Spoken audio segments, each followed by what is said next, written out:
তোমার বাবা কারোর সঙ্গে তর্কাতর্কি করছিল, সেখানে ওই নোবেল হিলটপ কলেজের নামটা উঠেছিল।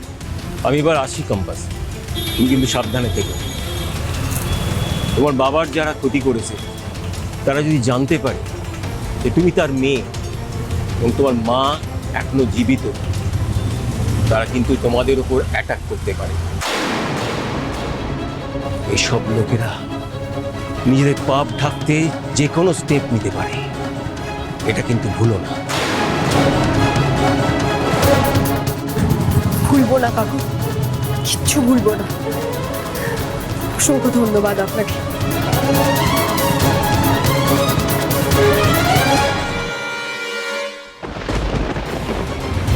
নোবেল কলেজের সাথে তোমার পরিচয় আছে, তাই না? ওই পরিবারের ব্যক্তি আছে এই ষড়যন্ত্র। এটা যে কেউ হতে পারে। অখিলেশ চৌধুরী, ঋতজা চৌধুরী, তাদের ছেলে ইহান চৌধুরী। তোমার বাবার যারা ক্ষতি করেছে তারা যদি জানতে পারে যে তুমি তার মেয়ে, তোমার মা এখনো জীবিত, তারা কিন্তু তোমাদের উপর অ্যাটাক।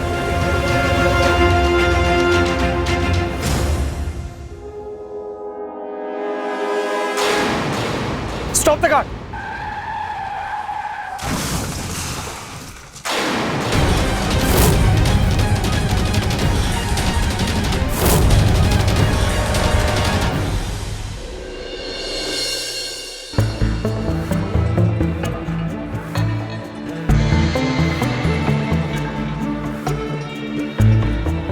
মুখটা ওরকম গম্ভীর করে রেখেছো কেন বৌমা?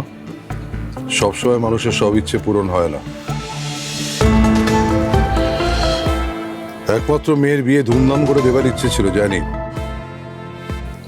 কিন্তু ওদের বাড়ি থেকে জানিয়েছে খুব ক্লোজ লোক ছাড়া আর কেউ উপস্থিত থাকবে না সেদিন। তাই আমাদের আত্মীয় স্বজনদেরও বলা যাবে না, তা সে যতই খারাপ লাগুক। আর হ্যাঁ, ঋতজা চৌধুরীর সঙ্গে আমার কথা হয়েছে। কম্পাস যেন সোমবার বিয়েতে উপস্থিত না থাকে। কিন্তু বাবা, কম্পাসের ছায়াও যেন ওই বাড়িতে না পড়ে বৌমা। আমি তোমাকে দায়িত্ব দিলাম, কম্পাস যেন সেদিন বাড়ি থেকে বেরোতে না পারে।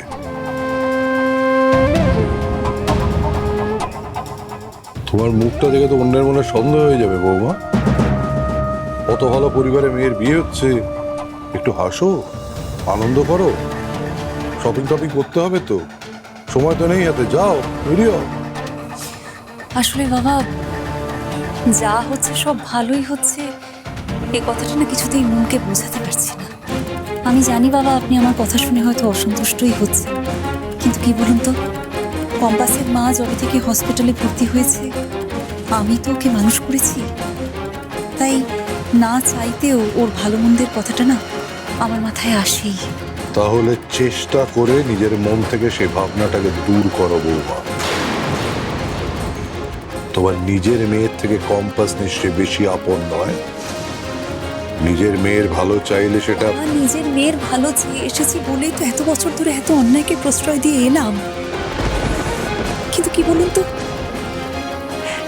এখন না আমি সত্যি বুঝতে পারি না যে ঈশ্বর আমাকে ক্ষমা করবেন কি করবেন না। কিন্তু হ্যাঁ, আমি নিজেকে আর ক্ষমা করতে পারছি না। আচ্ছা বাবা, আমার মেয়ে যে মধ্য মেধার মেয়ে, এই কথাটা কেন আমি ওকে বোঝাতে পারলাম না বলুন তো? নিজেই বা কেন মেনে নিতে পারলাম না? অভিজ্ঞান দত্তর নাতনি মধ্য মেধার মেয়ে হতে পারে না বৌমা। বাবা, এই কথাটা শুধু মুখেই বলবার কথা, ভেতরে ভেতরে সত্যিটা আমরা সবাই জানি। আর আপনি একবার কম্পাসের কথাটা ভাবুন তো। কম্পাস তো মোনার থেকেও ছোট একটা মেয়ে, মাথার উপরে ওর কেউ নেই, জীবনের জটিলতাগুলো ও এখনো বোঝেই না। নিজের মাকে বাঁচাবে বলে ওই মেয়েটা নিজেকে আমাদের কাছে বিকিয়ে দিয়েছে বাবা। আর এটা আমি যখনই ভাবি আমার খুব কষ্ট হয় বাবা। বাবা, নিজের মেয়েকে ভালো রাখতে গিয়ে আমি যে কম্পাসের সাথে খুব খারাপ করেছি, এই কথাটা তো আমি ভুলতে পারি না বাবা।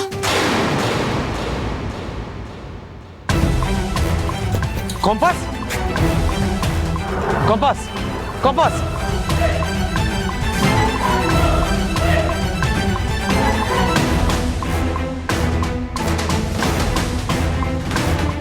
কম্পাস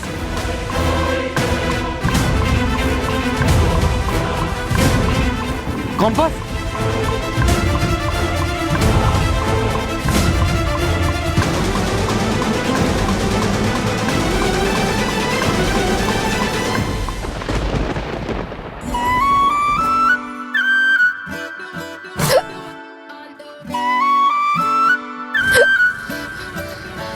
আপনি আপনি এখানে কি করছেন?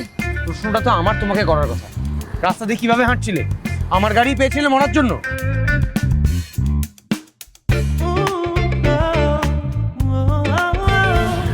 আপনি কি আমাকে জ্যোতিষী ভাবেন নাকি যে আমি গুনে গুনে বলে দেবো মহারাজ বিহান চৌধুরী এই পথেই গমন করবেন? কি ভাবেন কি আপনি নিজেকে? তুমি নিজেকে খুব চালাক মনে করো না? এখন রাস্তার মধ্যে দাঁড়িয়ে সিন ক্রিয়েট করতে চাইছো, তাই তো? সরি, আপনার যদি সেটাই মনে হয়ে থাকে তাহলে দোষ আমার। আপনি এবার আসতে পারেন। এই যাচ্ছ কোথায়? দাঁড়াও, তোমার অ্যাটিটিউড এত খারাপ কেন বলো তো? কোনোদিন দেখলাম না আমার সাথে ঠিকভাবে কথা বলতে। কি ভাবো তুমি আমাকে?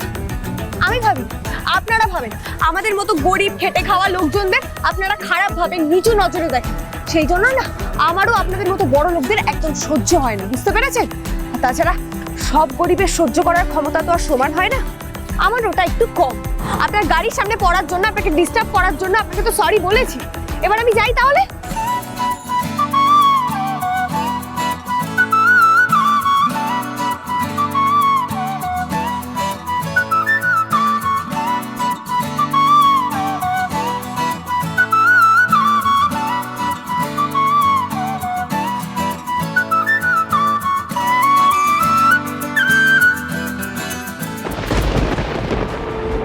আগামী সোমবার মোনা আর বিহানের বিয়ের আয়োজন হবে বড় করে। বিয়ে হবে? আর কম্পাসের বিহানের যে বিয়েটা হয়ে গেছে বাবা, সেই বিয়েটার কি হবে? কেন বুঝতে চাইছো না বৌমা? এটা সম্ভব নয়, আমরা কেউ মানছি না এটা। কম্পাস আর বিহানের বিয়ে হয়েছিল জঙ্গলের মধ্যে, ওটা ওখানেই মিটে গেছে।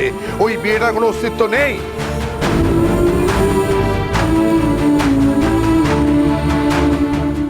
ওই পরিবারেই লুকিয়ে আছে সেই ষড়যন্ত্রকারী। সেটা যে কেউ হতে পারে, অখিলেশ চৌধুরী, ঋতজা চৌধুরী বা ওদের ছেলে বিহান চৌধুরী।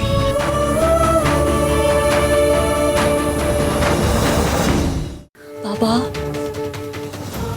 অন্যকে ঠকালে নিজেকেও একদিন না একদিন ঠকতেই হয়।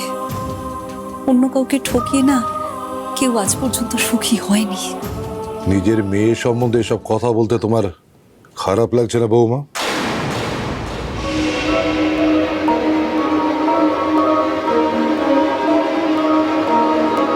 না দাদু, মায়ের ফেভারিট তো কম্পাস, আমি তো না। আসলে কি বলতো, মায়ের মনটা না কম্পাসের জন্য কাঁদে। কি ঠিক বললাম তো মা? সেই ছোটবেলা থেকে দেখে আসছি, আহারে কম্পাস, বেচারি কম্পাস। আর আমি তো ফেল না। জানিস মনে, তোর এই কথাগুলো শুনে না আমি খুব অবাক হয়ে যাচ্ছি। কত ক্যাজুয়ালি বলছিস না তুই কথাগুলো। হ্যাঁ বলছি, কারণ এটাই সত্যি। দাদু দাদু, এই দেখো, এই গয়নাগুলো না বিহারের বাড়ি থেকে পাঠিয়েছে আমার বিয়ের জন্য। দেখো দেখো দেখো, কি সুন্দর না? এটা দেখো, এটা আরো সো প্রিটি, নো?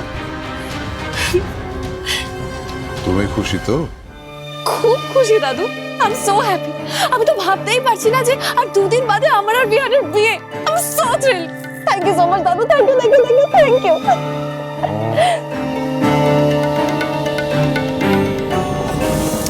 আচ্ছা মা, এবার তো মুডটা একটু ঠিক করো নাকি? আমাদের তো শপিং যেতে হবে, মনে নেই? আচ্ছা বাবা ঠিক আছে, আই অ্যাম সরি। আমি যা কথা বলেছিলাম সবটা উইথড্র করে নিই। খুশি তো? এবার তো মুডটা ঠিক করো। আচ্ছা তুমি আবার বলছিলে না কি সব শাড়ি দেখাবে, দেখতে হবে তো। চলো চলো চলো। বৌমা, হ্যাঁ কম্পাস কোথায়? বাড়িতে আছে তো? বাবা, ও গেছে ওর মায়ের সাথে একটু দেখা করতে হসপিটালে, তাড়াতাড়ি ফিরে আসবে। চলো চলো চলো চলো।